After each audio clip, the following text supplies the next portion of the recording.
A distinção que tem que ser feita é que criminologia, direito penal e política criminal são situações, são institutos diferentes. Criminologia tem como fonte, tem como objeto o estudo, busca entender as causas do crime. O direito penal são leis criadas, pelo nosso caso do Brasil, o Congresso Nacional, né? Nós falamos que é o direito penal formal, e a política criminal, se utilizando tanto a criminologia quanto o direito penal, ela traça formas, mecanismos para enfrentar a criminalidade. Então, ela pode se utilizar dos estudos da criminologia, e ela também pode e deve e se utiliza do próprio direito penal, da lei penal, para combater a criminalidade. Então, são objetos de estudos totalmente diferentes, a criminologia, o direito penal e a política criminal. Nós estudaremos aqui criminologia e depois iniciaremos o estudo do direito penal, mas no final do semestre.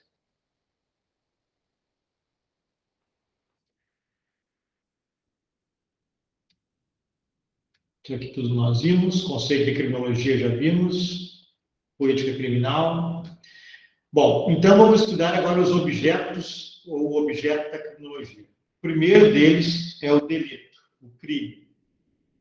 Enquanto que para o direito penal é uma ação típica, antijurídica e culpável, ou seja, sujeito que realiza um furto, subtrair para si ou para outrem coisa alheia móvel, ele realiza uma ação típica, porque está descrita na lei penal. Não é? É um tipo penal. Antijurídico, porque o artigo 155 do Código Penal, crime de furto, é contrário à lei. E culpável, porque o sujeito, não apresentando algumas questões, dentre elas, questões de sanidade mental, ele é culpável, ele é responsável, é reprovável o ato que ele praticou. Portanto, para o direito penal, um crime é isso, é uma ação típica, antijurídica e culpável. Então, quando há um juízo de subsunção, há a prática do crime. Por exemplo, o artigo 121 do Código Penal é o tipo penal que diz matar alguém. Se o Carlos atira e mata o Pedro, eu tenho aqui em tese, sem fazer uma análise mais circunstanciada, a subsunção do fato à norma, ou seja, o fato, João, Carlos mata João, o fato subsume a norma, subsunção do fato à norma. Então, aqui, em tese, como eu disse, sem analisar profundamente, apenas hipoteticamente, eu tenho um crime sob o ponto de vista do direito penal, uma ação típica, matar alguém, antijurídica, porque matar é contrário à lei, e culpável, porque o Carlos, em tese, ele é uma pessoa que apresenta todos os requisitos para ser culpável. Ele é imputável, porque é maior de idade, não é doente mental, ele sabe que não pode matar ninguém, e ele não agiu de maneira a ser enganado, e também era exigível que ele praticasse outra conduta e não esta de matar. Então, ele praticou um delito sob o ponto de vista do direito penal. Para a criminologia, é muito diferente. O delito, o crime para a criminologia, é um fenômeno social pré-penal. Uma pergunta, vocês não estão visualizando esse slide, né? Não. Eu ia falar, professor. Tá. A gente está em criminologia. Não parece o mesmo que eu abri aqui. Tem um erro aqui. Deixa eu voltar.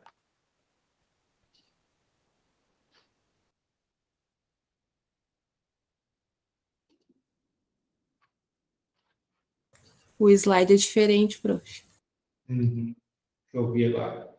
Agora sim, né? Sim.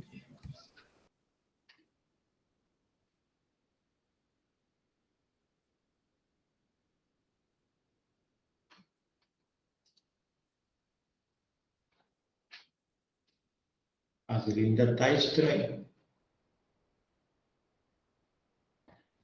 Eu vou reiniciar aqui, não está como é para ser.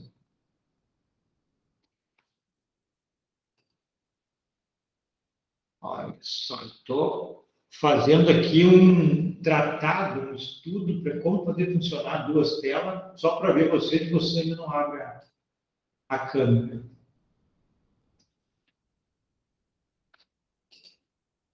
Tecnologia.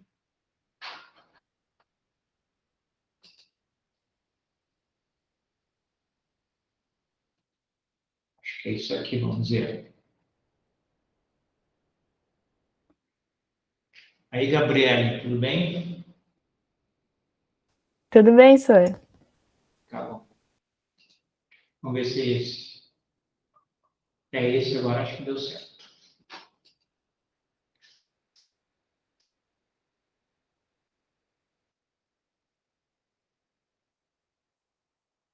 Agora sim.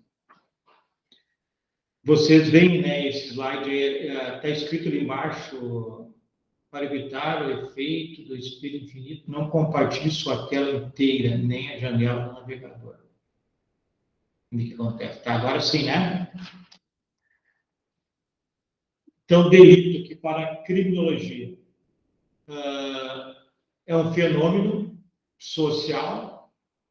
Por que é um fenômeno social? Porque o crime ele está ligado à sociedade, às relações sociais. Se não tivesse ser humano, não tivesse relação social, não precisaria lei, muito menos lei penal. Então, ele é um fenômeno para a criminologia. O crime ele não está ligado à lei penal, ele é antes da lei penal. São aquelas relações existentes entre pessoas. Ou seja, são aquelas relações que existem na sociedade que afetam, de alguma maneira, valores importantes, que nós chamamos de bens jurídicos, porém, a criminologia os estuda antes da lei penal. Por exemplo, para tipificar a necessidade de reiteração e incidência massiva, ou seja, para tipificar, para dizer que uma conduta é criminosa, a criminologia tem que informar, o legislador tem que averiguar que existe uma reiteração daquela conduta e que há uma incidência massiva. Muitas pessoas em muitos lugares estão cometendo esta conduta. Por exemplo, foi uma baleia, acho que eu já dei esse exemplo para vocês, uma baleia encalhou no Rio de Janeiro e uma pessoa colocou um palito, um canudinho, no orifício de respiração da baleia. O legislador criou um crime para isso. Então, uma coisa que provavelmente nunca mais vai acontecer. Não haveria necessidade de criar este crime. Talvez essa lei nunca tenha sido usada, porque esse sujeito que praticou essa conduta não pode ser punido por esta lei, porque a lei, para punir alguém, ela já tem que existir antes da conduta. É o princípio da legalidade. Tem que existir a lei para depois poder punir alguém. Se o sujeito matou a baleia inserindo canudinho no orifício respiratório dela, não havia a lei, ele não pode ser punido por essa lei. Então, a criminologia cuida dessas questões para informar o legislador, ou ao menos o legislador deveria, né, se ater à criminologia para verificar a necessidade de tipificar, de criar um delito. A persistência espaço-temporal, ou seja, ela está ocorrendo em vários locais, em vários espaços, entre aspas, em vários momentos. Por exemplo, o furto de veículo, ele sempre foi prescrito lá no artigo 155 do Código Penal. Mesma coisa que furtar uma bicicleta, furtar um veículo, furtar uma TV, um computador. Se verificou que em determinado tempo começou a ocorrer um furto de veículo para levar para outro país ou para outro estado. E isso teve incidência massiva, reiteração, e passou a ter essa persistência, né, no espaço e no tempo. Ou seja, passou a existir essa transferência dos carros furtados para outros estados ou outros países, o que dificulta a investigação, e, em virtude disso, o legislador criou um aumento de pena para esta situação. E tem que haver, por último, um consenso etiológico, ou seja, tem que se estudar e chegar a um consenso da causa daquele delito. Então, depois que eu entender a causa desse delito, o Congresso Nacional deveria criar a lei. Não é assim, mas deveria ser. Isso que a criminologia orienta para criar um crime. Aqui tem um exemplo da baleia, que eu dei para vocês, a Lei 7643 de 87, pena de 2 a 5 anos.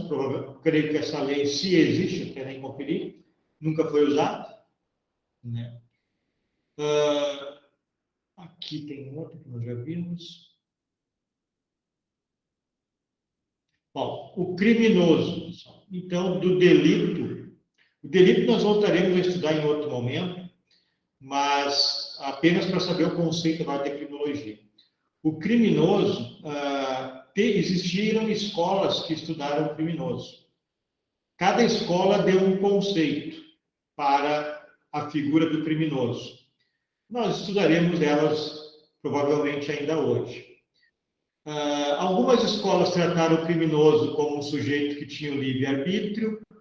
Não vou me aprofundar muito agora, depois nós estudaremos isso. Em virtude do pacto social, a pessoa escolhe ou não praticar um crime. Outros defenderam que o criminoso ele sofria de um processo biológico, é a escola antropológica do César Lombroso, que criou o criminoso nato, que nós estudaremos também.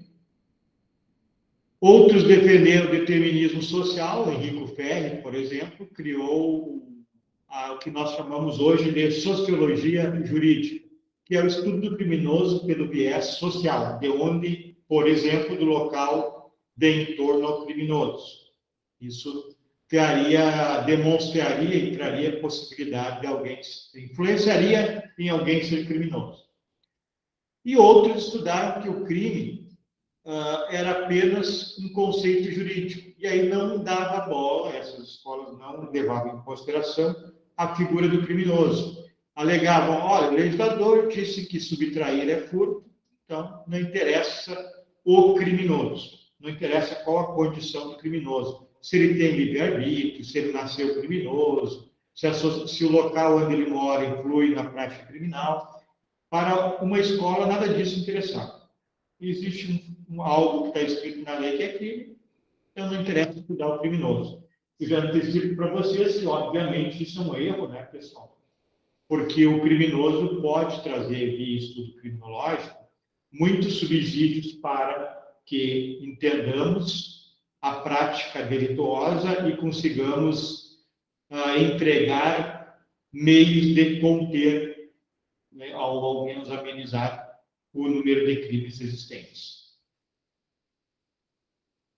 Tem também, dentro do criminoso, o estudo da teoria correlacionalista, que é aquela que entende que o sujeito é um ente, uma pessoa, ele é algo inferior e ele tem que ser tutelado pelo Estado. Ou seja, o homem é inferior e ele tem que ser cuidado pelo Estado.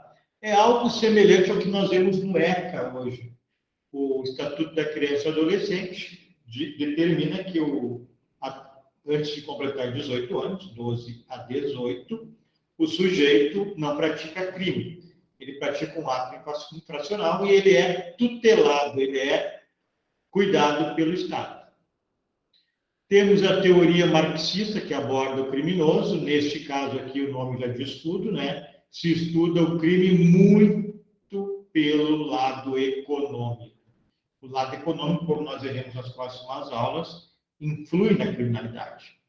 Mas temos que ter ressalvas, cuidados.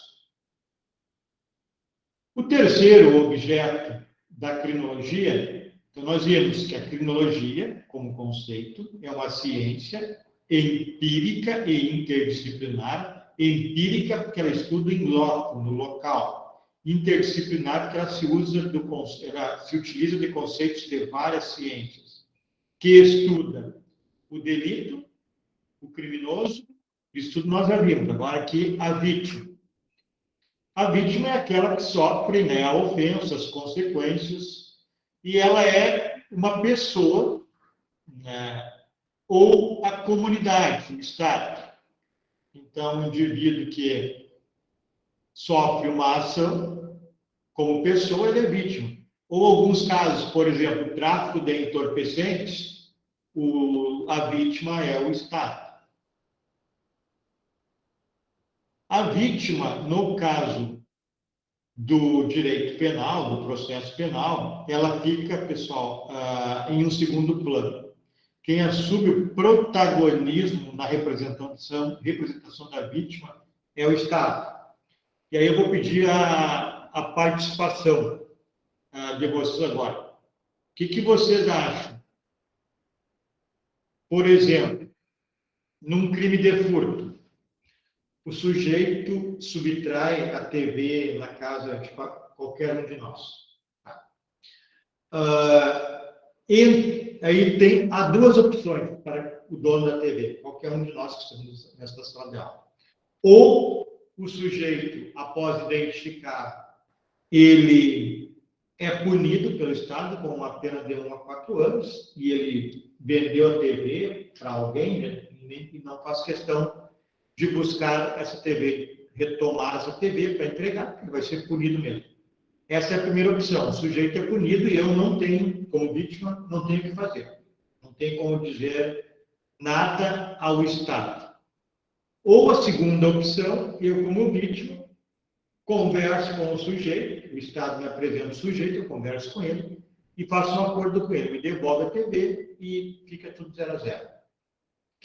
O que vocês acham destas duas opções? Vocês teriam uma opção, não teriam? O que vocês pensam sobre isso?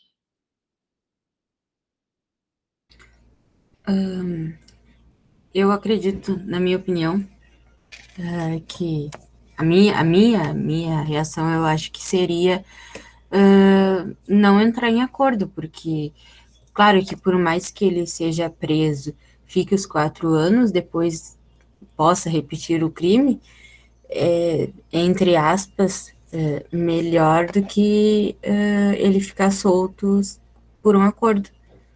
Por mais que eu tenha o meu aparelho de volta. Quem mais?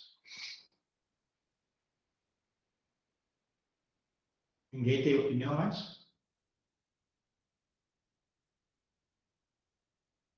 Tá, mas o Estado não ignora o fato que ele furtou, né?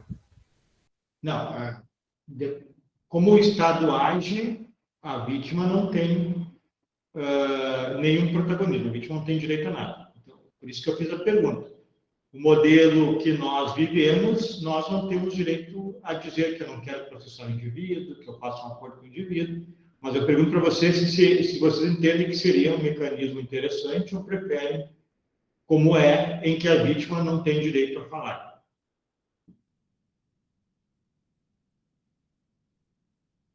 Acho que depende do crime. Nesse caso, por ser furto, talvez poderia entrar em acordo, mas em outros tipos de crime, eu acho que não seria muito legal essa opção. Mas também não muda o fato de que a pessoa poderia não cumprir o acordo. E aí tu ia fazer o quê? E alguém mais? Ninguém mais? Tá bem. Bom, pessoal, isso que eu acabei de falar para vocês existe em países desenvolvidos, existe.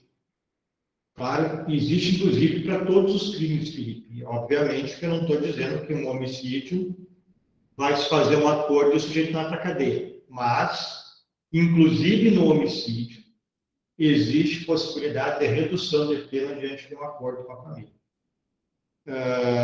Isso se chama justiça restaurativa. Existe em países desenvolvidos como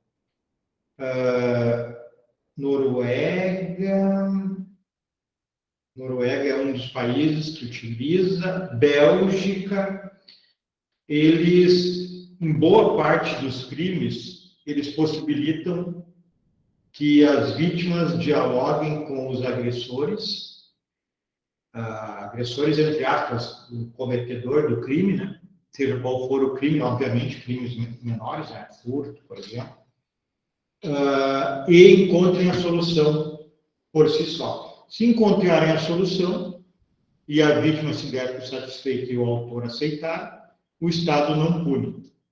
O objetivo disso é tentar que todas as partes saiam satisfeitas e se restaure, por isso o nome é justiça restaurativa, se restaure uma possibilidade de convívio entre as pessoas. Um exemplo, o Brasil, por exemplo, no Brasil tem em Minas Gerais, mas isso é para crimes de menor potencial ofensivo, crimes de ameaça, por exemplo. Se duas pessoas, uma ameaça a outra, e há um registro, e vai para juízo sem acordo, é um negócio que tende a não terminar mais. Porque a vítima se sente ofendida, ameaçada, e o autor fica indignado com uma punição. É isso que nós temos hoje. E aí essas coisas vão se perpetuando no tempo e a reincidência é enorme. Existe um projeto no Brasil, mas, como eu estou dizendo, não é igual em primeiro mundo, é coisinhas pequenas, como ameaça, né? São os crimes de menor potencial ofensivo, em que as polícias tomaram frente, policiais civis de boa parte do Brasil, e eles chamam essas pessoas, e essas pessoas conversam nesses pequenos delitos como ameaça, e eles acabam entrando em acordo, na maioria esmagadora das vezes, e isso foi monitorado por um bom tempo, e a reincidência é quase zero. A reincidência que normalmente é alta, nesses casos de justiça restaurativa, é quase zero.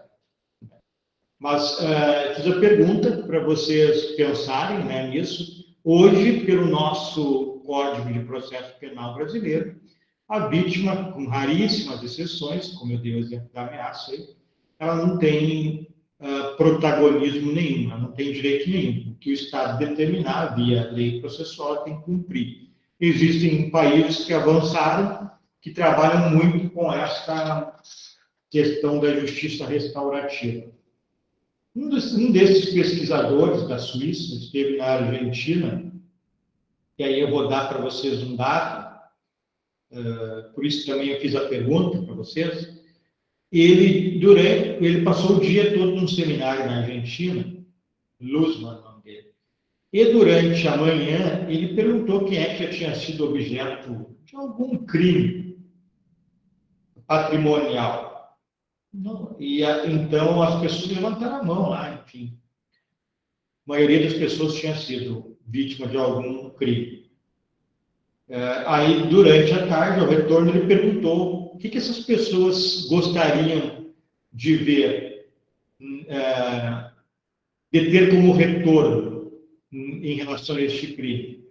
Todas disseram que gostariam de ter seu bem devolvido ou restaurado o dano em que sofreu. Nenhuma disse que queria punição, preferia a restauração do status quo ante, ou seja, o recebimento do bem ou ressarcimento de algum dano. Bom, enfim, isso é uma coisa para vocês pensarem. Existe países como a Noruega e a Bélgica que são muito adiantados nisso. Como eu disse para vocês, inclusive em crimes de homicídio, pode haver uma redução de pena, havendo a restauração da relação. Mas, Sor, Pena, continuando. muitos outros pontos deveriam ser pensados antes de se pensar uma outra forma de punição. Tipo, aqui no Brasil, não vejo dar certo. Sabem que eu acho que pode dar certo, Gabriela. Depois o tempo pode dar o teu ponto de vista aí. Mas vou te dar mais um exemplo. Eu fui em Minas Gerais, na Secretaria de Segurança Pública, E aí uma escrivã de polícia estava me mostrando lá nesse projeto que eles têm da justiça restaurativa, mas, como eu disse, para pequeníssimos crimes, o Brasil não andou ainda. Tem projeto de lei, até mais há muitos anos parados. E lá ela me mostrando que existia 200 e poucas ocorrências de pequenos crimes, ameaça, injúria, difamação, e esses apartamentos populares aí que a gente sabe que existe, né, que tem por aí. Aí ela foi para lá e começou a dialogar com essas pessoas, né? Isso caiu assim, estava na casa, não recordo bem o número agora, mas esse número de ocorrência que só aumentava, caiu e estava próximo a zero, né, pelo diálogo entre as pessoas. Eu vejo como promissor, Gabriel, mas, enfim, né, são ideias apenas que estão em curso em alguns lugares do mundo, já existem. Mas, enfim, pode falar. Eu penso muito, tipo, na questão dos motivos de se cometerem crimes também. Aí vem toda uma política de reeducação cultural, social, econômica, e que aqui no Brasil é complicado. Sim. Não, aí eu te dou 100% de razão, Gabriel. Eu já estou falando num segundo passo, né?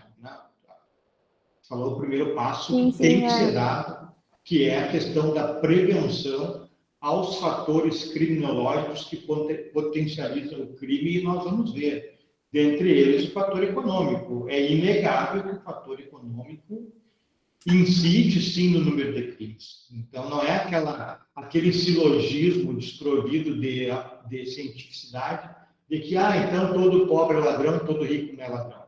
Não tem nada a ver com isso, é uma questão rasa, sem nenhum aprofundamento científico. Sim, a questão econômica incide, sim, na criminalidade. Por isso eu achei difícil a questão da pergunta que o senhor fez, porque pensei, não consigo ver concreto aqui no Brasil ainda a gente pensar numa outra forma de punição. Não, nesse ponto aí, de um primeiro passo, tem razão. Embora eu ainda veja como possível dar uma melhorada nos números atuais, mesmo com toda essa precariedade de prevenção que o Brasil adota. O Brasil não adota prevenção, o Brasil adota repressão, né? Mas mesmo assim ainda eu vejo umas possibilidades. Tem um outro caso que eu vi aqui em Canoas, por exemplo.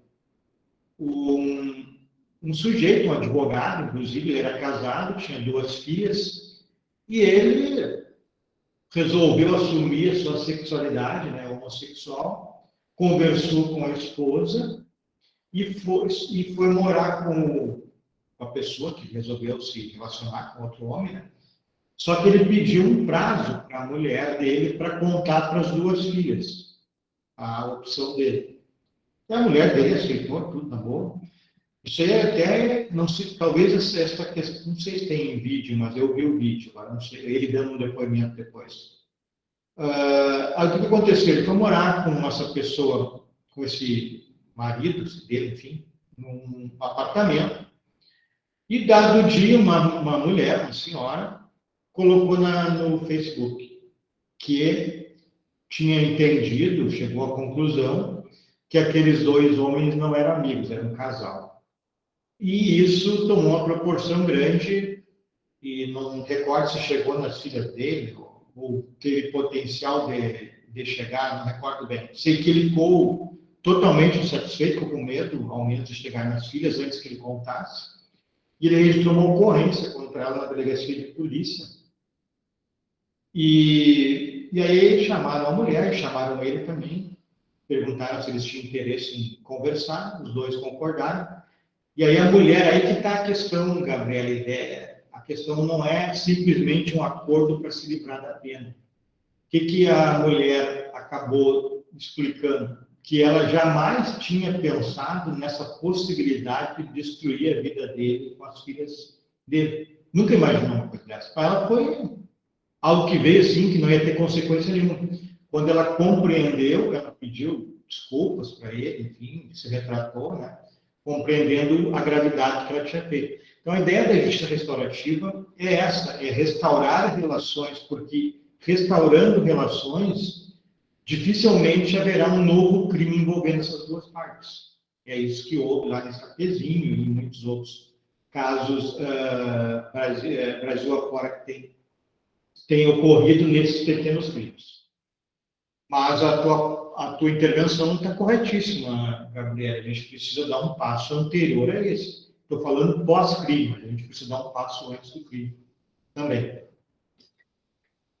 Bom, nós temos também, quando a vítima, pulando essa parte, que a vítima não é protagonista no nosso sistema penal, nós temos uma elevada cifra criminológica, na criminologia, em que se pode retirar subsídios. Então, eu tenho...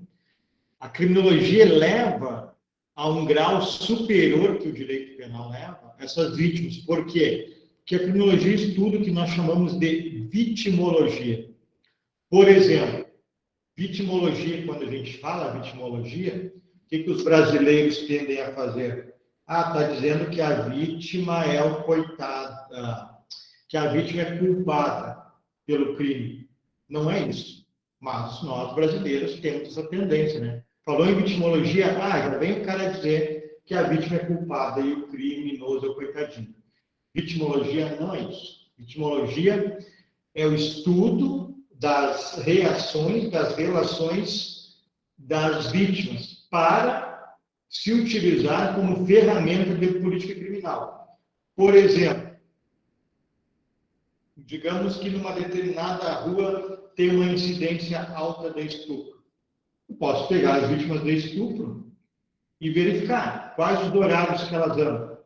Elas costumam andar à meia-noite, sozinha. Aí pode ser feito um trabalho. A rua pode ser escura, pode ser colocado policiamento, né, com base nas vítimas. Isso se chama vitimologia. Não é que a vítima deu causa porque anda de saia curta. Não é isso, vitimologia. Vitimologia é verificar quais ferramentas podem ser aplicadas a partir de um estudo de ocorrências envolvendo determinados tipos de vítima. Um outro exemplo é assalto, né, roubo, que é o nome correto, no dia de pagamento de aposentados. Dá para fazer um estudo em cima dessas pessoas que são mais idosas e verificar ferramentas, desde ferramentas aplicáveis pelo próprio banco e até ferramentas aplicáveis pelo próprio Estado. Então, a vitimologia faz esse estudo, né? É uma parte da criminologia que faz esse estudo em cima das vítimas. Aqui a gente já acabou de ver, né? Pena é a garantia da ordem coletiva e não satisfação para a vítima. Então, uma pena ela não pode ser uma vingança. Eu não tenho que considerar uma pena como uma vingança. Se eu considerar a pena como vingança, eu terei sérios problemas. A vingança acaba levando para o caos. Imagina se cada pessoa que for vítima quiser fazer justiça com as próprias mãos. Alguns podem achar que é justo, olho por olho, dente por dente, lei de talhão. Mas vocês imaginaram o caos que isso pode tornar uma sociedade? Né? A luta de todos contra todos, como já dizia Hobbes. Então, a pena é uma garantia da ordem coletiva. Existem as penalizações, penas privativas de liberdade ou outras penas para manter uma ordem coletiva, para que as relações coletivas sejam minimamente aplicadas no dia a dia, que a gente possa sair na rua, que a gente possa conversar, que eu tenha uma ideia de que ninguém vai me dar um tiro, como regra, a não ser por exceção. Então, a pena é uma garantia da coletividade, não uma satisfação para a vítima.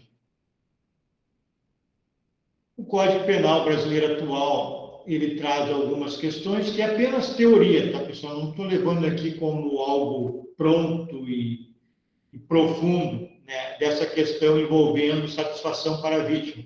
O artigo 45 ele traz as penas as penas restritivas de direito, dentre elas, como a pena pecuniária, ela é uma satisfação para a vítima. Então, por exemplo, eu fui ameaçado. Eu posso registrar uma ocorrência e judicializar essa questão em um processo penal, ou até mesmo uma fase pré-processual, mas já dentro lá da parte judicial, que é a Lei 9.099, depois da polícia e antes da denúncia, e eu posso ser beneficiado com uma sentença, inclusive, pelo juiz com uma pena pecuniária, que é o pagamento em dinheiro à pessoa. Mas isso são exceções para pequenos crimes. Vitimologia, a gente já falou, esse termo surgiu após a Segunda Guerra Mundial, em virtude lá do Holocausto, né, das grandes vítimas serem israelitas. Surgiu num congresso em Israel, um advogado, Benjamin, foi o primeiro a usar esse termo vitimologia. E existe ainda, pessoal, também estudado pela criminologia, a chamada cifra negra da criminalidade. Alguns chamam de cifra branca também, mas mais é conhecida por cifra negra. O que é isso? Muitos crimes são praticados e não são noticiados. Então, existe uma cifra de crimes que ela não é comunicada pela vítima. Então, por exemplo, se eu tenho 500 ameaças numa cidade, na realidade tem mais 500. Diversas pessoas não registram um boletim de ocorrência, por exemplo. Isso também é um estudo que ocorre dentro, que a criminologia estuda quando abarca a ideia do estudo da vítima. Aqui, por exemplo, em 1966, nos Estados Unidos, pesquisa, né, descobriu-se que os crimes eram mais que 2 vezes maiores que as estatísticas oficiais.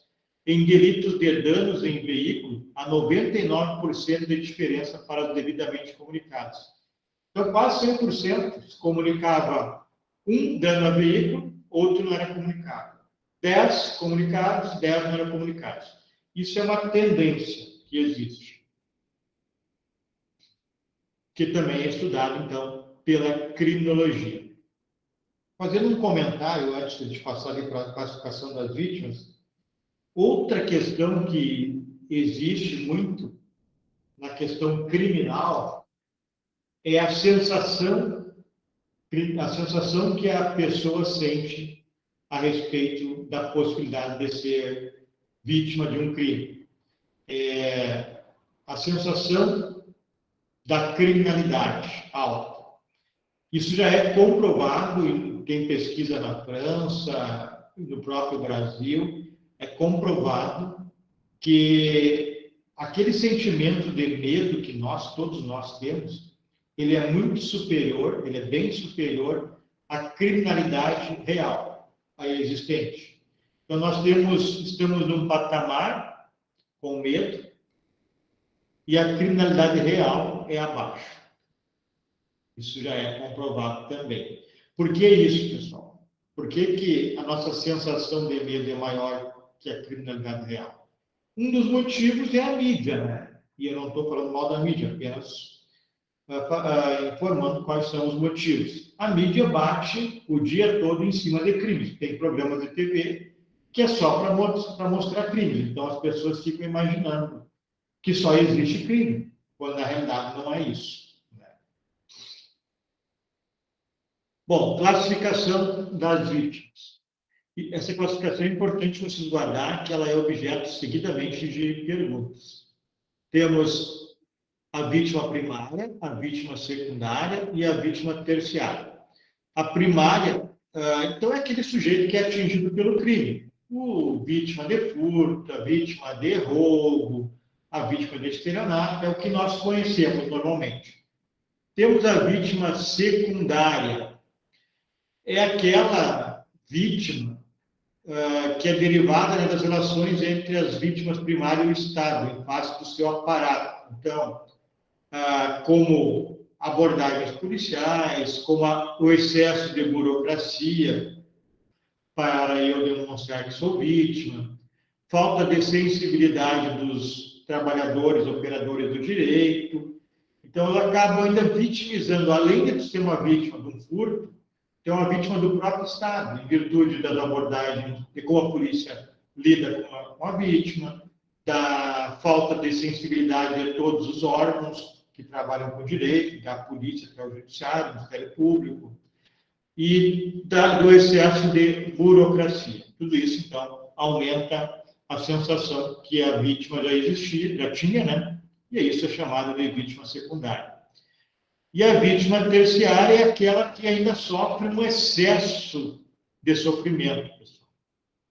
Por exemplo, além de ser vítima de um roubo, sofre serviços sexuais, estupro, por exemplo, é estuprada, é torturada, né? Então, ela sofre, além de ser vítima, normalmente, de um roubo, ainda sofre sofrimento excessivo. É altamente agredida para ser vítima de um roubo, por exemplo. Não precisaria, o sujeito poderia apontar a arma e pegar o celular, e ele acaba agredindo a pessoa, um coronhado da arma, machucando severamente a pessoa. Isso é a vítima terciária. Então, essa é a classificação, vítima primária, secundária e terciária.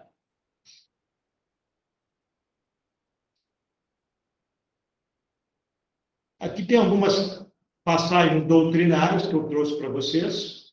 Com o avanço do estudo acerca da vítima, então agora vem uma compartimentação de como se pode estudar a vítima. Passou-se a observar a proporção do sujeito se converter em vítima. Então, qual era a maior possibilidade do sujeito se converter em vítima? Se estudou variáveis como sexo, idade, raça, programas de prevenção do delito por meio de grupos de pessoas com elevado risco de vitimização. Então, passaram a estudar e a criar esses programas, né? Programas de reparação de danos e de assistência à vítima. Então, o estudo da vítima foi aprofundado, né? Com essas ideias de sexo, de idade, de raça e ainda com a criação de programas para estudar e ajudar, colaborar com a diminuição do elevado risco de ser vítima. Então, cabe esperar da vitimologia contribuições para a criminologia, que nós vimos falando, política criminal e políticas sociais. Porém, cabe destacar que o renascimento do papel da vítima vem acompanhado de movimentos de vingança. Agora, eu vou falar umas coisinhas para vocês que podem acontecer. Já que parentes de vítimas, com apoio muitas vezes estatal, elaboram campanhas em favor da promoção da vingança, desempenhando com o clamor punitivo objetivos dos movimentos de lei e ordem, mesmo que involuntariamente. Então, vamos lá. Quando eu falei para vocês que a pena ela traz uma ideia de manutenção da coletividade e não da individualidade, falei para vocês também da questão do perigo de se entender que a pena pode ser uma vingança. Se eu fui vítima de furto, eu posso querer me vingar. Mas a ideia da pena não é essa.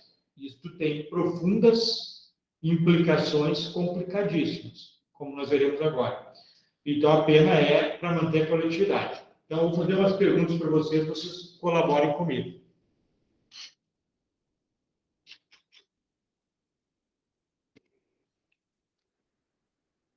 Um sujeito que estava furtando, e ele é reincidente, já furtou mais de uma vez. Ele foi pego pela população, talvez alguém de vocês tenha visto isso. Isso é uma coisa que aconteceu no Brasil. E essas pessoas que pegaram esse sujeito, pegaram, não sei se foi uma tatuagem ou um objeto quente, eu não sei.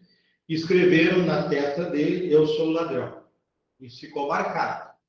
Não é uma cadeira, é um objeto que ficou marcado só com a plástica para retirar. Tatuagem nessa.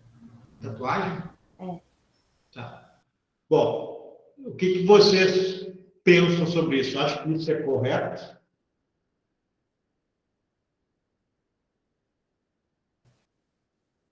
Não.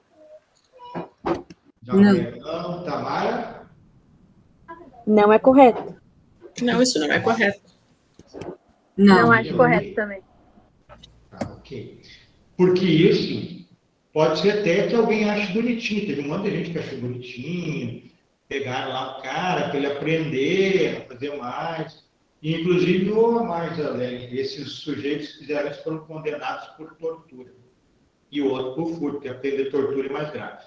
Mas, enfim, é a pena prevista para esse tipo de ato. O grande problema dessas coisas aí é a vingança. E, principalmente, quando a vingança ainda vai para o lado errado. Se, mesmo que esteja certo, é intolerável, como vocês mesmos acabaram de falar. Mas, nós temos um caso, por exemplo, citar um, tem vários. Vou citar 2 casos para vocês. Nós temos um caso de uma mulher que estava passando de uma rua em São Paulo e uma moradora, utilizando-se da, acho que é Facebook, uma rede social, isso já faz diversos anos. Ela colocou ali na rede social que passava a mulher que estava sequestrando crianças.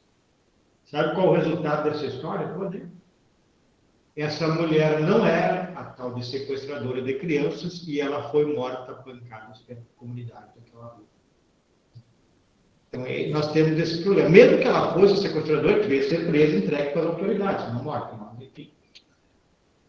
Nós tivemos um caso no chamado Escola de Base, em São Paulo, em que uma criança apareceu com algum sinal no ânus e a mãe da criança, preocupada, obviamente, fez perguntas e a criança indicou que estaria sofrendo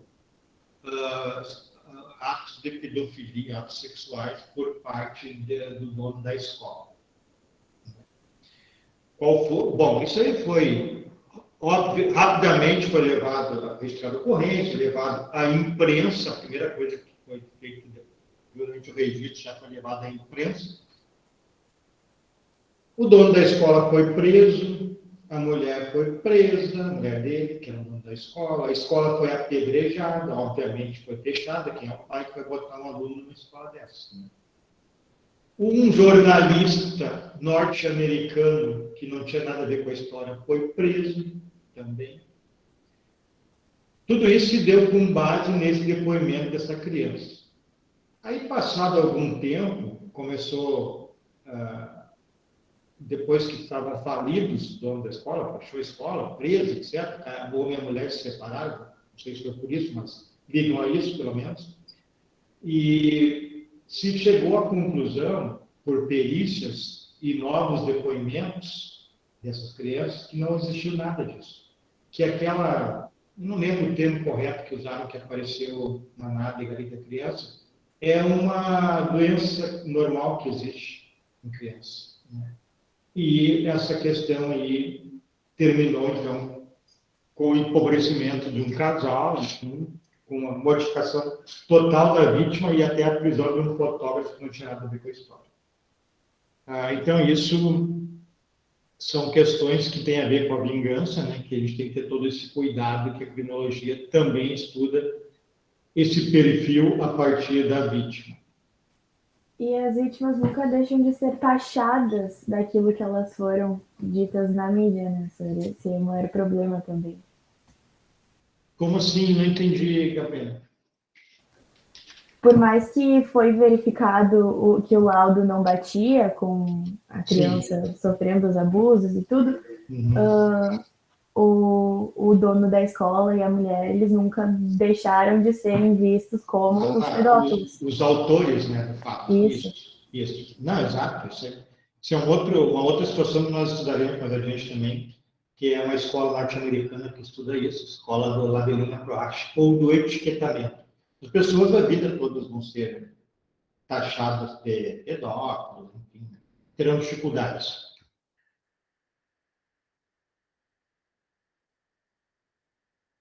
Bom, aqui tem uma citação, vou fazer questão de ler, né, do Zaffaroni, que é um dos maiores penalistas que a gente tem no continente, ele é argentino, Ele diz assim: desta maneira, as vítimas passam a opinar como técnicos e como legisladores e convocam os personagens sinistros e obscuros do autoritarismo penal como políticos em busca de apoio popular para futuras eleições, tornando-se um espetáculo vergonhoso para a democracia. Raul Eugênio Zaffaroni escreveu na obra dele O Inimigo no Direito Penal. Traduzindo, o que o Zaffaroni quis dizer? Que as vítimas, com essa ideia de vingança, chamam seus deputados, seus representantes, e pressionam para o recrudescimento, para o aumento de crimes, para o aumento de penas, como forma de conter a violência, que na realidade não ocorre, não reduz a violência com isso.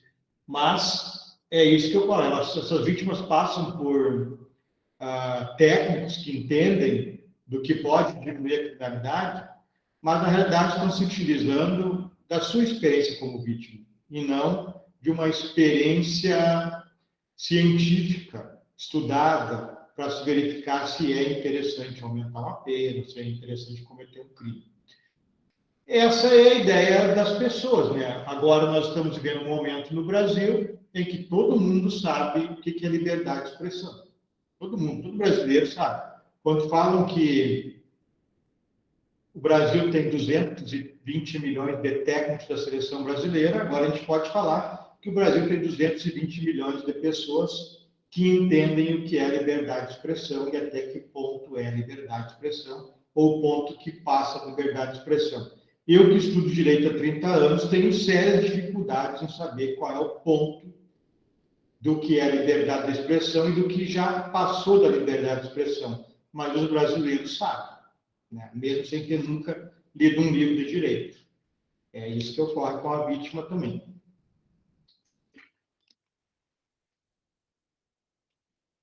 E o quarto objeto de estudo da criminologia é o chamado controle social, pessoal. O controle social são mecanismos e sanções que submetem o indivíduo ou tentam submeter o indivíduo às normas existentes em um país.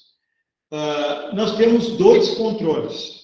O controle social informal, que é o principal para conter a criminalidade, e o controle social formal. De alguma forma, nós temos esse aqui no Brasil e menos esse aqui. O controle social informal, ele passa por aspectos educacionais e aspectos de convivência e os freios morais que nós chamamos. Então, o controle social informal se dá com o trabalho realizado pela família, pela igreja, por clubes, por partidos políticos, pela escola, que é muito importante.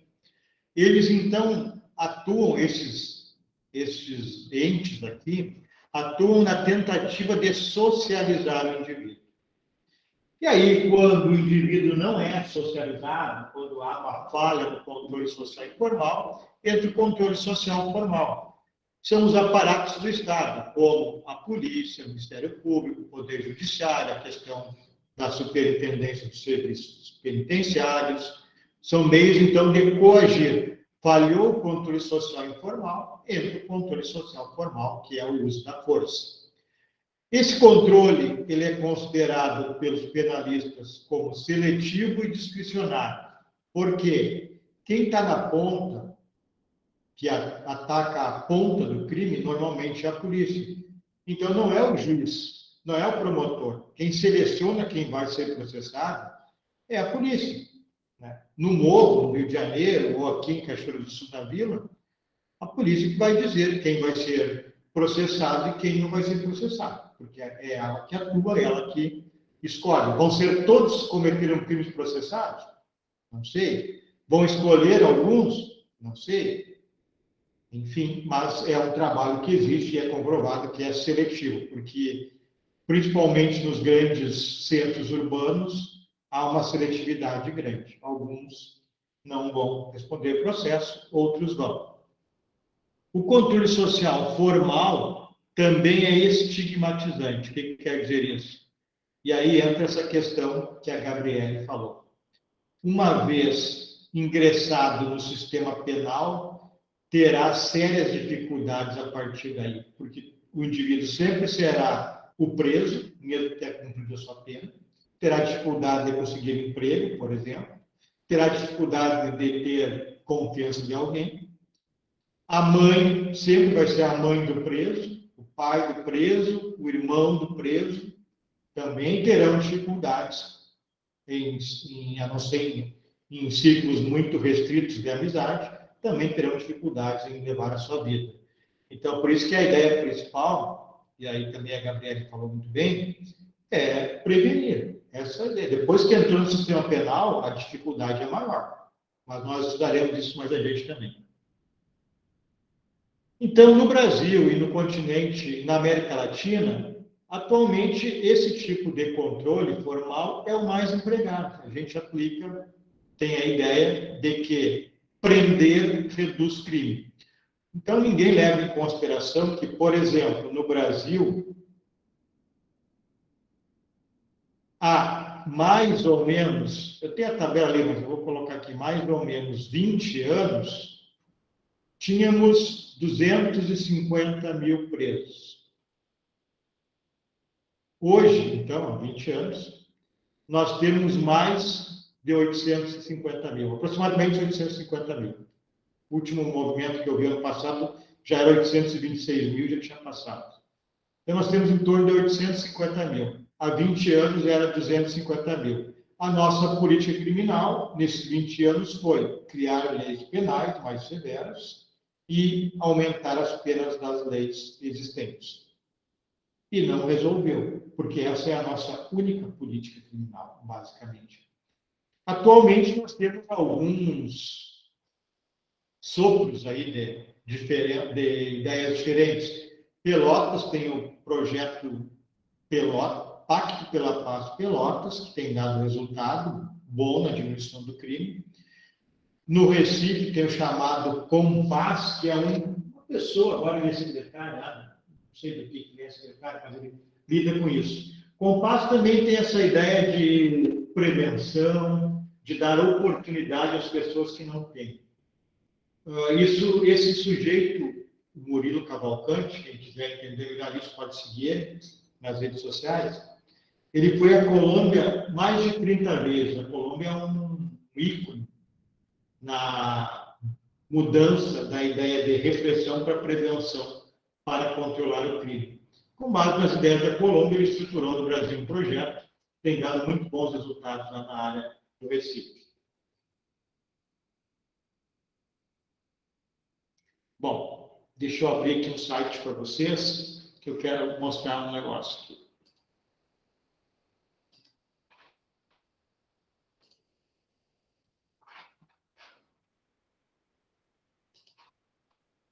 Vamos ver se vai abrir. Acho que não vai abrir.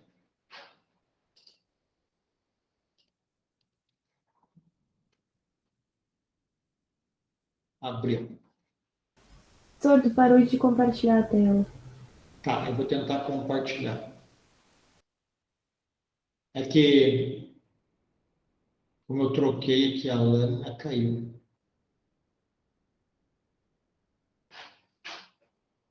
Eu não sei se vai dar certo. Enquanto vai lendo ali, eu vou buscar um negócio que eu vou mostrar para vocês. Depois do final da aula.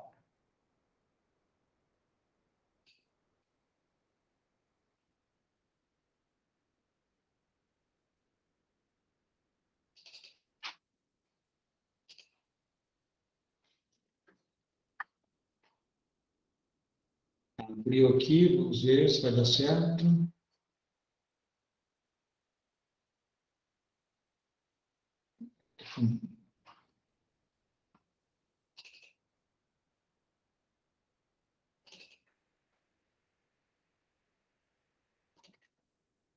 Eu acho que eu tenho que conectar para dar certo, vamos ver. Está abrindo de novo.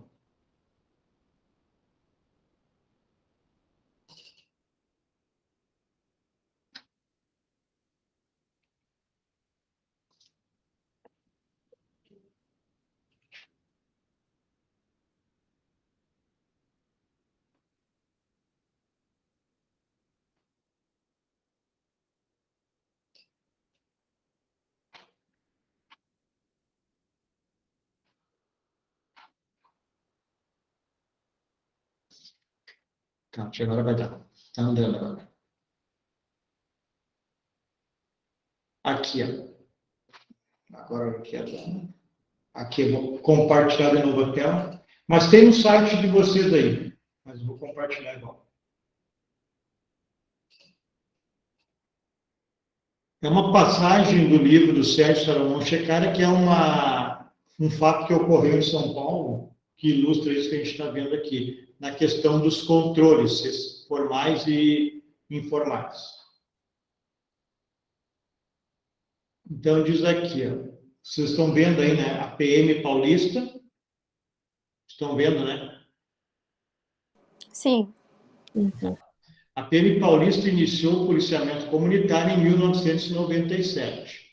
A atuação dos policiais comunitários no Jardim Angela, bairro da periferia de São Paulo, considerado em 1996 pela ONU como o lugar mais violento do mundo, é rica em exemplos desta articulação entre controle social formal, que é a presença da polícia, né, e informal, que é a presença de outras políticas por entidades sociais, dentre elas família, do próprio Estado.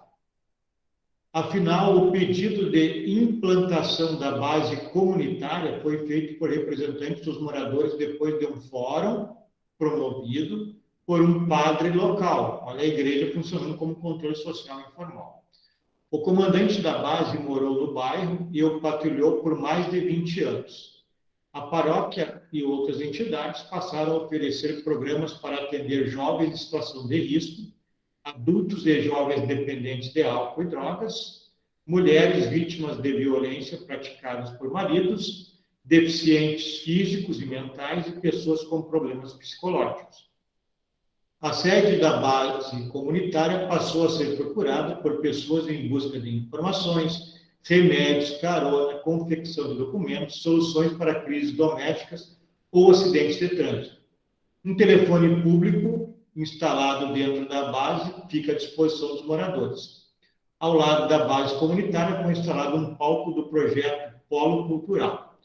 Os policiais se engajam em tarefas como reconstrução de casas destruídas por chuvas, distribuição de ovos de Páscoa arrecadados com comerciantes, uso de roupa de Papai Noel para distribuição de presentes de aniversário, da base que é 22 de dezembro. As crianças e adolescentes apreendidos pelos policiais comunitários são prontamente encaminhados às entidades Criança Esperança, instalada na região. E os policiais comunitários visitam com frequência as famílias das crianças atendidas pelo programa. Os policiais procuram se aproximar dos jovens, fazendo palestras nas escolas e reformando a única quadra esportiva pública do Jardim Ângela, que de tão deteriorado era conhecido como Fumoda. Bom, isso é uma prática, então, do policiamento comunitário que dentro desta... Vou ter que cancelar aqui. Desta ótica de ligar o controle social informal com o controle social formal, deu ótimos resultados. Então, como eu disse para vocês, o principal ponto é o controle social informal. Se a pessoa compreender, for educada com os freios morais necessários, a tendência a destruir é bem menor. Agora, se ela for só controlada pelo Estado, pela polícia, etc., a tendência a reincidir é bem maior. Por isso que nossa reincidência no Brasil é, a cada 100 indivíduos presos, 70 a 75 voltam a cometer crimes. Esse aqui terminou. Vamos abrir o outro.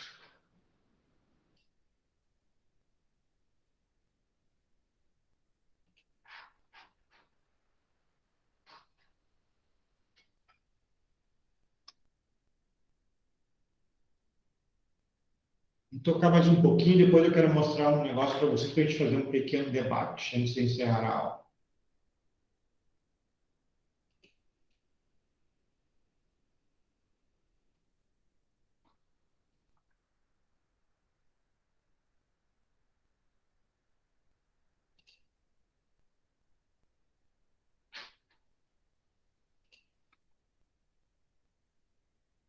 Então, continuando no estudo da criminologia, nós temos, deixa eu colocar aqui, o método da criminologia. Como é que é o estudo da criminologia? Então, aqui não precisamos nos deter muito, só para vocês terem conhecimento.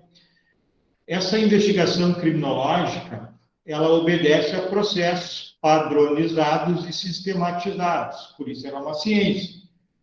Comparando, né, metaforicamente, claro, o processo de criação de uma vacina. O estudo criminológico obedece a uma padronização e uma sistematização. É o caminho necessário para concluir que as causas ou a forma como o crime A, B ou C é praticado é por tal motivo. Claro que todo conhecimento humano ele sofre condicionamentos. Cada ser humano possui ideias divergentes uns dos outros, mas isso é diminuído com esta ideia de padronização e sistematização, o caminho para entender as causas da existência de um crime. Por isso, então, que mesmo as pessoas tendo ideias divergentes, partindo de um caminho, epistemologia, que é o nome correto, isso não exclui, então, a cientificidade do resultado do estudo criminológico, porque há formas de procedimentos de se investigar o fenômeno criminal.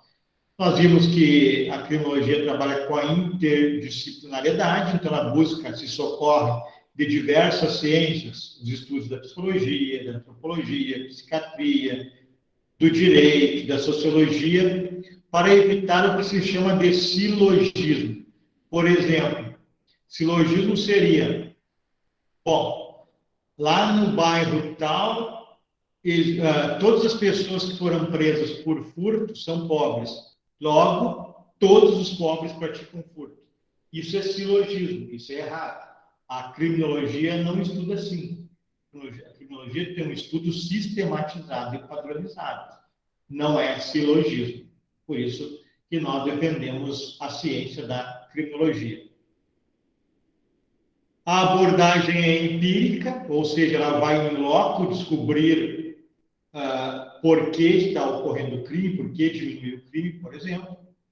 E o objeto, então, da criminologia, por ser empírico, um estudo em loco, ele está dentro do mundo real. Se baseia em fatos de observações e menos em opiniões. Então, ele observa, vai no local ver o que está ocorrendo, nesses estudos criminológicos, e menos em opiniões de pessoas. E os estudos da criminologia, conforme nós já até andamos falando, servem para propor políticas de prevenção, ingresso, melhor dizendo, estudos para propor essas políticas de prevenção, são feitos pela criminologia. Já se tem notícia de pessoas que fizeram concursos nas forças policiais para entender o mecanismo policial, para fazer estudos criminológicos, e se tem notícia de pessoas que, inclusive, ingressaram em presídios e lá permaneceram para entender o mecanismo penitenciário e a reação dos presos, e como eles entendem o mundo do crime. Tudo isso para fornecer subsídios para os estudos criminológicos. As funções da criminologia: informar a sociedade ao poder público sobre a criminalidade e o controle, conhecimento para entender cientificamente o problema criminal e como controlar o crime, para intervir com eficácia, ou seja, dar mecanismo para que o Estado intervenha no fenômeno criminal com eficácia. E a investigação criminológica reduz a intuição e o subjetivismo, porque muito se trabalha, isso é uma herança da atividade policial antiga, que já vem sendo superada, com a intuição e o subjetivismo. Aquela ideia do tal crime é praticado por tal pessoa. Isso até tem resultado, mas isso é uma parte da ideia, não pode ser todo o trabalho investigativo em cima disso. Então, por isso que a investigação criminológica reduz essa ideia de apenas intuir quem é o autor do crime, apenas o sujeito envolvido, o policial, pensar quem é o autor do crime pela maneira com que foi praticado o crime. Então, ela traz ideias mais profundas que isso. Às 8h20. Bom, pessoal, a gente tem mais aí uns 15 minutos, então eu vou propor para vocês a gente fazer uma pequena atividade agora, e a semana que vem a gente continua aqui. A gente tem tempo, não tem tanta pressa. Deixa eu ver se eu consigo mostrar uma tela para vocês aqui, para a gente fazer uma atividade de uns 10 minutos.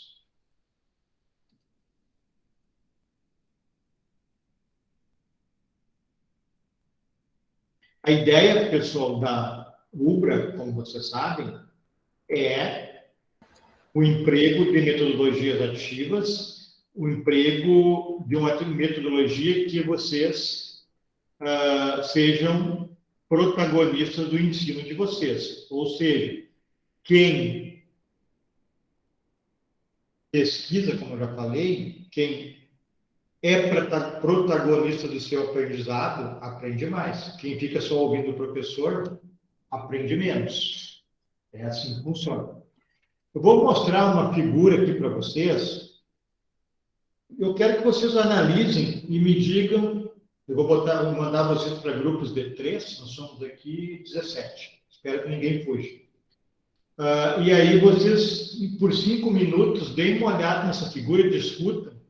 Depois de 5 minutos eu busco vocês para a gente fazer um pequeno debate de 10 minutos, com base nos que nós estudamos sobre o livre-arbítrio do criminoso, sobre o crime como apenas um delito, desculpe, o crime apenas como uma lei que não interessa o criminoso para a prática delituosa, sim, porque existe apenas uma lei, só estudar a lei não criminoso, o criminoso nato, tudo isso nós veremos com maior profundidade, mas nós demos uma pincelada hoje e eu quero saber o que vocês pensam sobre isso. A questão agora da prevenção, das oportunidades, da repressão, tudo nós falamos ainda aqui sem profundidade, falamos hoje, e nós aprofundaremos a partir da semana que vem. Eu vou mostrar a tela para vocês e vou começar a passar vocês para os grupos. E aí, em 5 minutos, eu busco vocês.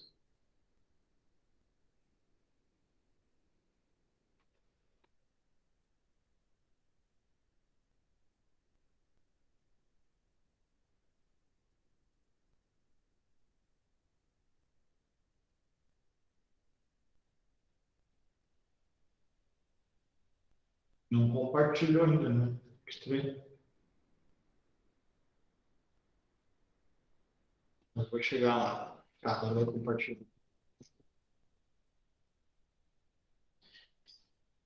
Essa é a tela. Dei uma olhada nela, porque eu não sei se vocês vão conseguir vê-la para me mandar para os grupos. É uma experiência que a gente vai saber agora. Aqui está dizendo que o sujeito tem o livre-arbítrio. Ele escolhe se vai para uma escola ou se vai para um presídio depois. Isso aqui circulou nas redes sociais, né? Tem pessoas que falam, quando a gente comenta com o estudo da criminologia, que nós precisamos fazer um trabalho de prevenção, principalmente em cima das crianças e das famílias, que a gente está falando, né, que bandido é vítima da sociedade, se torna bandido porque é vítima da sociedade. Então, aqui está a gravura. Agora eu vou passar para vocês para os grupos e aí em 5 minutos eu busco vocês. Trabalhem em cima do que nós estudamos hoje, a ideia de tudo que nós falamos hoje. Deixa eu achar aqui, então, achei. Não é isso aqui. Onde é que está o negócio? Está aqui.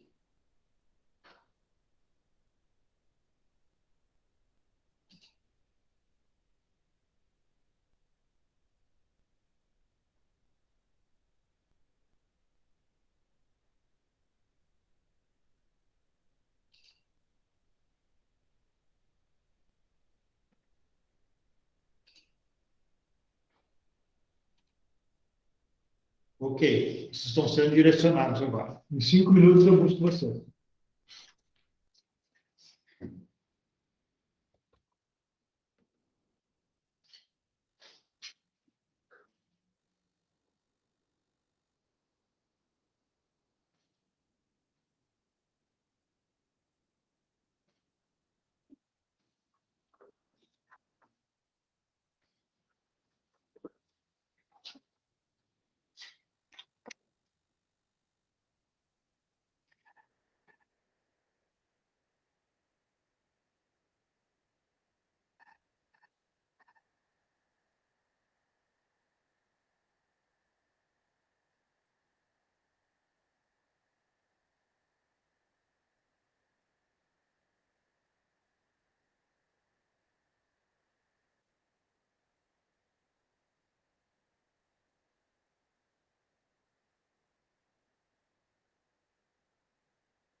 Eu acho que voltaram todos. Perdemos 4 do caminho, mas é assim mesmo. Bom, pessoal, e aí o que vocês têm a me dizer? O que pensam deste card aqui? Bom, eu vou resumir pelo que o nosso trio conversou e deu de opinião, assim. Nós acreditamos que todos nós temos escolhas e, assim, no modo geral, ninguém é obrigado a fazer o que não quer e ninguém é imposto imposto alguma atitude, né? Então, assim, todos nós temos escolhas, todos nós temos uma opção. Claro que no nosso país é diferente porque tem questões culturais e falta medidas referentes a isso, medidas políticas e medidas de troca de ações e de mudanças. Então, assim, isso talvez não aconteça aqui no nosso país, porque é mais fácil, mais prático, e para algumas pessoas, né, alguns locais, e pelo caminho, assim, mais curto, digamos assim. Ok, quem mais? Pode ser eu? Pode. O nosso quarteto achou que sim, tem pessoas que têm escolhas, mas tem outras que não, que já nasce no meio ali do crime e tal, já é obrigado a roubar, a matar para comer, muitas vezes. Aí a gente meio que pensou isso. Que existem escolhas, mas às vezes não. O que a gente pensou é que Tem a mais? escolha é um privilégio, que nem todo mundo tem direito a escolher.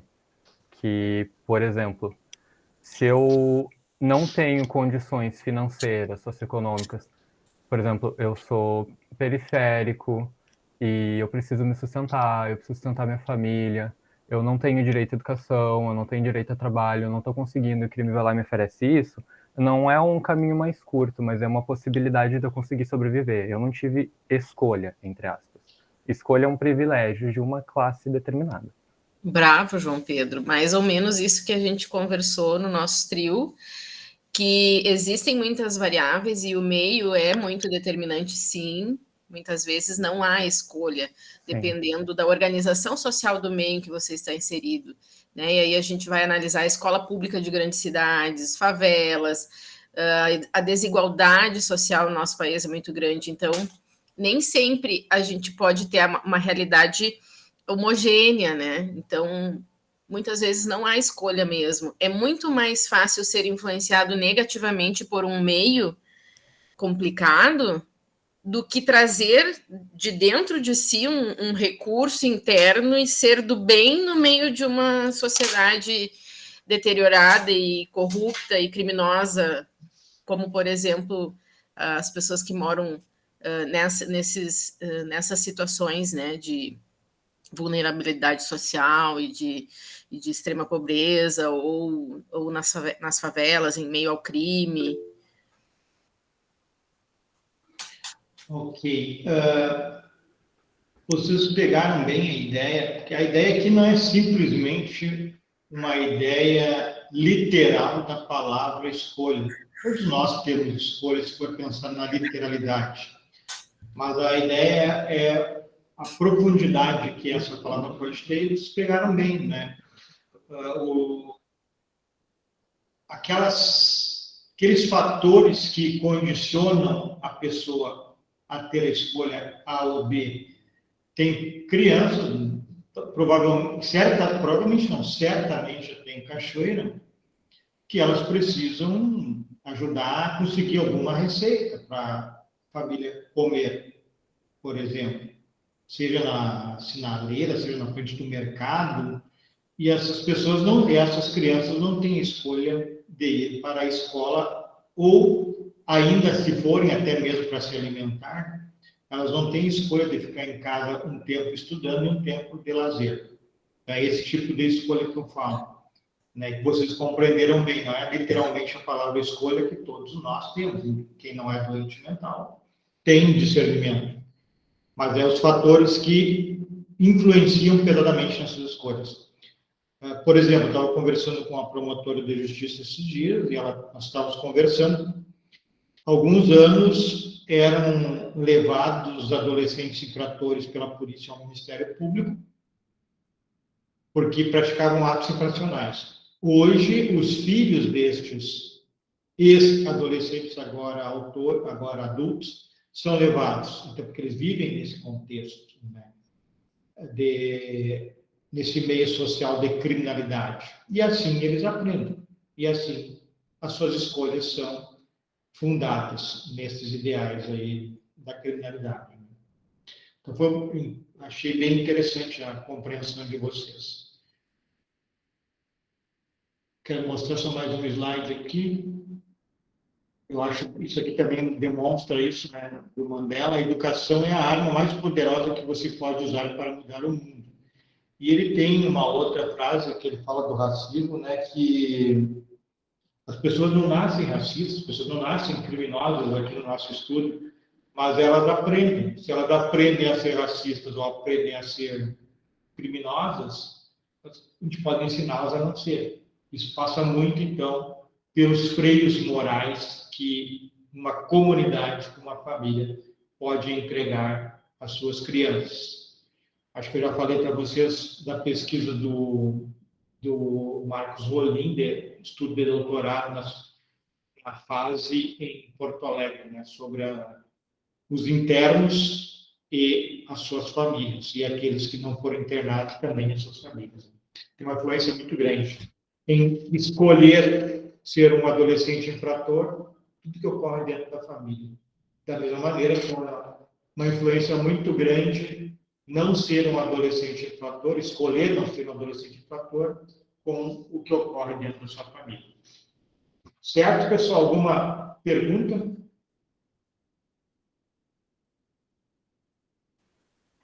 Da minha parte, só isso. Tá. Tem um TDE ali para a semana que vem. Vocês podem olhar no material, no link do Google Site que tem aí para vocês, sobre as diferenças da escola criminológica positiva e a escola clássica. Hoje a gente não entrou nesse estudo, mas vocês já podem olhar no material para ir antecipando, porque a semana que vem eu vou falar sobre isso. Então, boa noite a todos. Nós nos vemos na sexta, a maioria de vocês. Boa noite. Boa noite. Boa noite. Tchau, Boa prof. noite. Até sexta. Até sexta.